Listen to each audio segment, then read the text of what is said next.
A young soldier moves through the tree line wearing a Russian uniform, carrying Russian weapons and speaking to no one because there is no one around him who can understand a word he says. He is North Korean. He has never left his country before.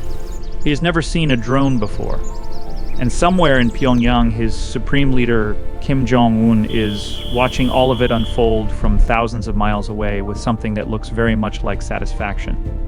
For 71 years since the guns fell silent on the Korean peninsula, no North Korean soldier has fought on foreign soil. Until now. And the world, for the most part, did not see it coming. This is not the story of a desperate dictator clinging to power in a crumbling kingdom. This is the story of something far more formidable, a man who looked at his own humiliation, his own failure, and turned it into the most calculated geopolitical gamble of the 21st century. This is the story of how Kim Jong Un stopped asking the world for a seat at the table and simply bought one with the sacrifice of his own people. To understand how we got here, we have to go back to a hotel dining room in Hanoi, Vietnam in February of 2019. Because everything that followed, every troop deployment, every artillery shell, every reactor module transferred in the shadows, can be traced back to what happened in that room and what did not. Kim Jong Un had arrived in Hanoi confident. That was the word people used later when they looked back. Confident. He had traveled more than 40 hours by train from Pyongyang, a journey that was itself a piece of theater, the supreme leader rolling through China and into Vietnam in his armored personal rail car, the world's cameras following his every move. He was not a recluse anymore. He was a statesman.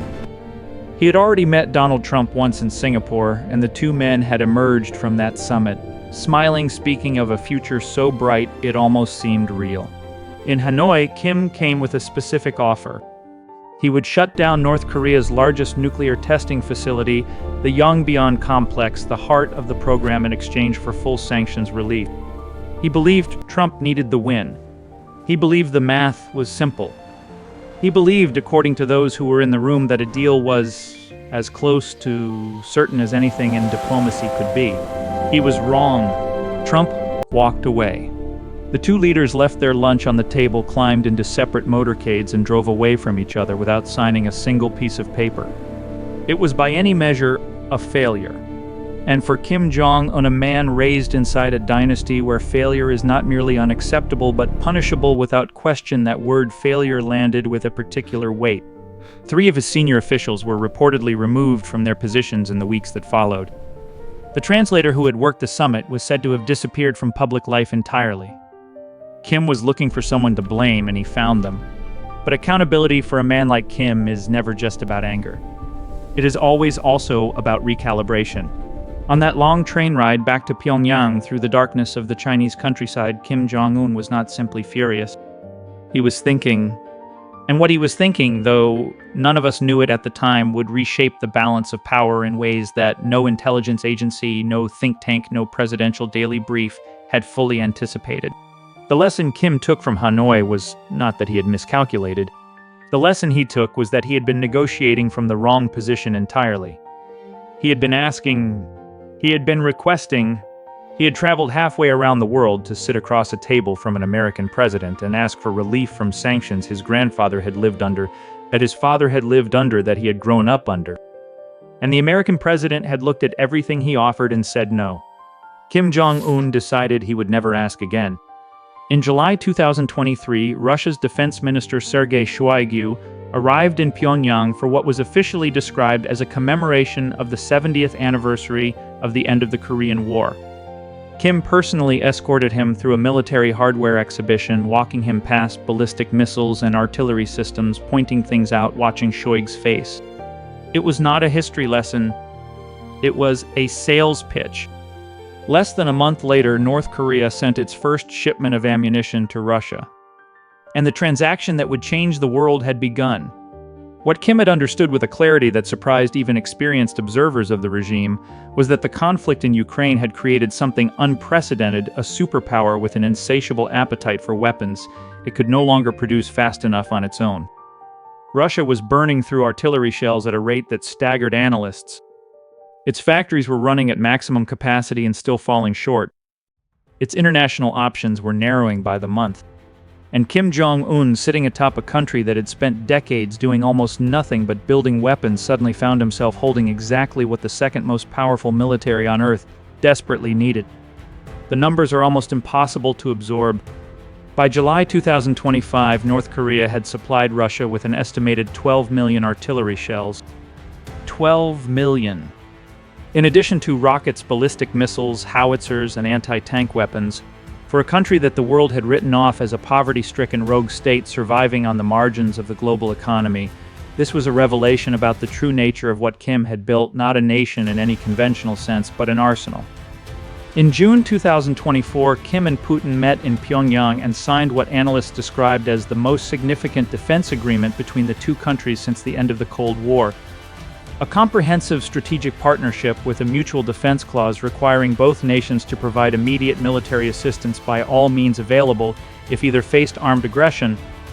It was the kind of security guarantee that Kim had spent years trying to extract from Washington through denuclearization talks. He had now secured it from Moscow in exchange for weapons he had in abundance. And then came the troops. In the autumn of 2024, roughly 10,000 North Korean soldiers, including special forces units, were transported by Russian ships to Vladivostok, given Russian uniforms, assigned Russian names, and moved westward by military aircraft to the Kursk region, where Ukrainian forces had launched a surprise incursion across the border. They were told, according to intercepted communications later analyzed by South Korean intelligence, that they would be fighting South Korean soldiers alongside Ukrainian troops. It was a deception, and it was also, in its way, psychologically precise. For a North Korean soldier, the idea of facing the eternal rival was not a burden. It was a calling. The early weeks in Kursk were costly. North Korean troops had trained for decades using Soviet-era doctrine, human wave tactics, frontal infantry advances approaches to combat that had not been tested against modern defenses since the mid-20th century. They had never encountered drones. Ukrainian FPV drones, small, fast, and costing as little as $500 each, hunted them through the trees with a precision that no amount of ideological preparation could have readied them for. Footage captured later showed the aftermath of failed advances, soldiers who had charged open ground in the heart of a Russian winter without the most basic understanding of what they were walking into.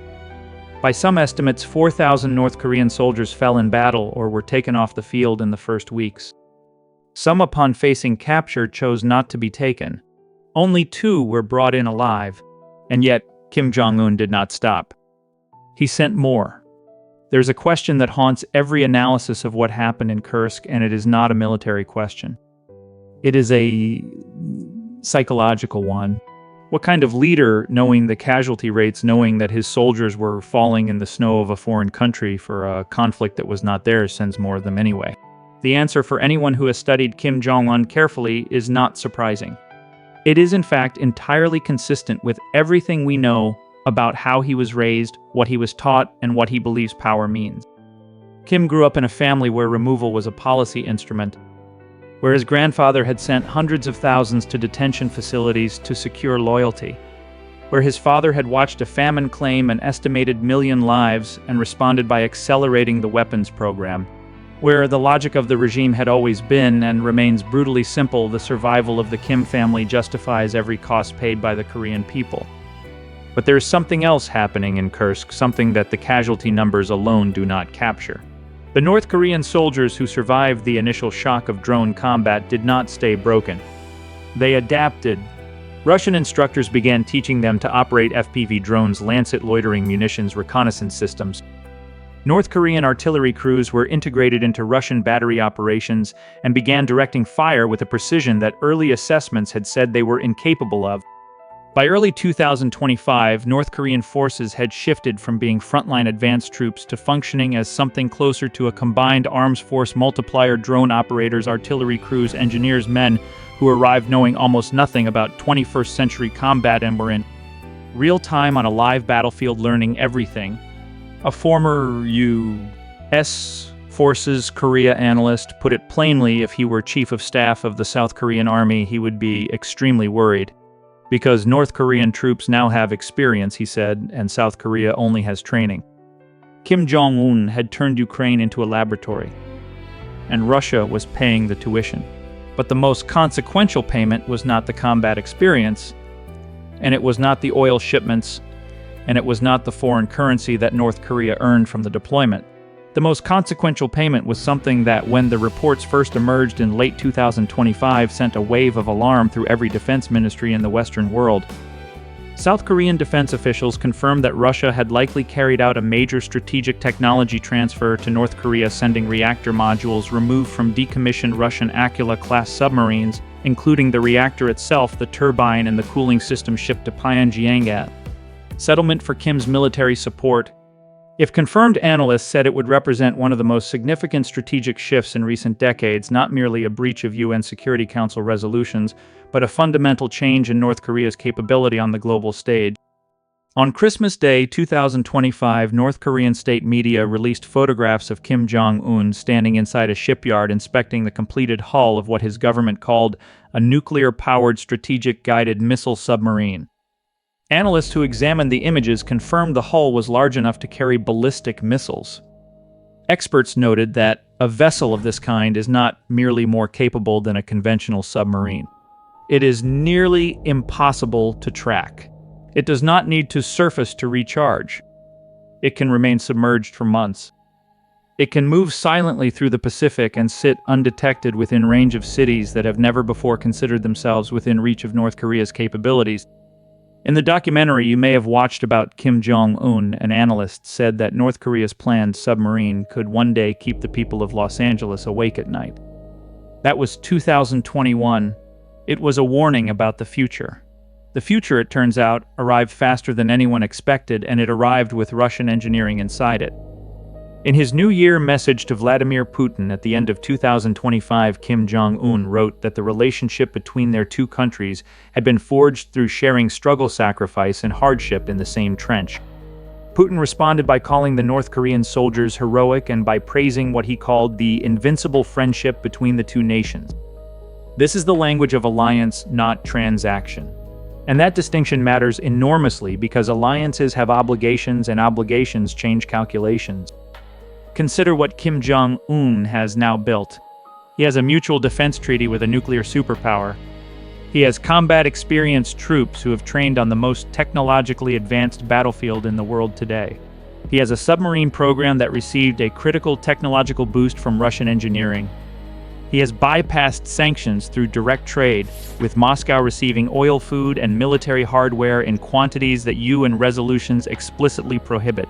He has demonstrated to every other sanctioned state on Earth that the sanctions architecture of the Western world is not unbreakable, that it can be circumvented if you are willing to make yourself useful enough to someone big enough to ignore it. And he has done all of this while the world was watching Ukraine. There is a psychological dimension to this that should not be overlooked. Kim Jong Un spent his teenage years in Switzerland. He played basketball in the schoolyards of Bern. He saw NBA games in Paris. He lived for a few formative years inside the world that the West built, and he understood its assumptions, its faith in institutions, its belief that the rules it had written were the rules everyone would follow. And then he went home to a country his grandfather had built on the premise that those rules did not apply to the Kim family, and he spent the next 30 years proving his grandfather right. The man who walked out of Hanoi empty-handed in 2019, who watched 3 of his officials face consequences for a failure that was arguably his own, that man has not simply survived. He has by any strategic measure prevailed. He did not get sanctions relief from the United States. He found a way to make sanctions irrelevant. He did not get a security guarantee from Washington. He built one with Moscow. He did not persuade the world to take North Korea seriously. He made it impossible for the world not to. That is not the story of a regime in decline. That is not the story of a rogue state on its knees. That is the story of a man who looked at every constraint placed on him, every sanction, every diplomatic failure, every international condemnation, and methodically, patiently, without ever announcing what he was doing, built his way around all of it. And the world, still largely focused on the question of whether Kim Jong Un might one day reform, is only beginning to understand what he actually built instead. If this story surprised you, share it. The decisions being made in Pyongyang right now will shape the next decade of global security, whether we are paying attention or not. Subscribe, and we will keep tracking the men and the dynasties that the headlines miss.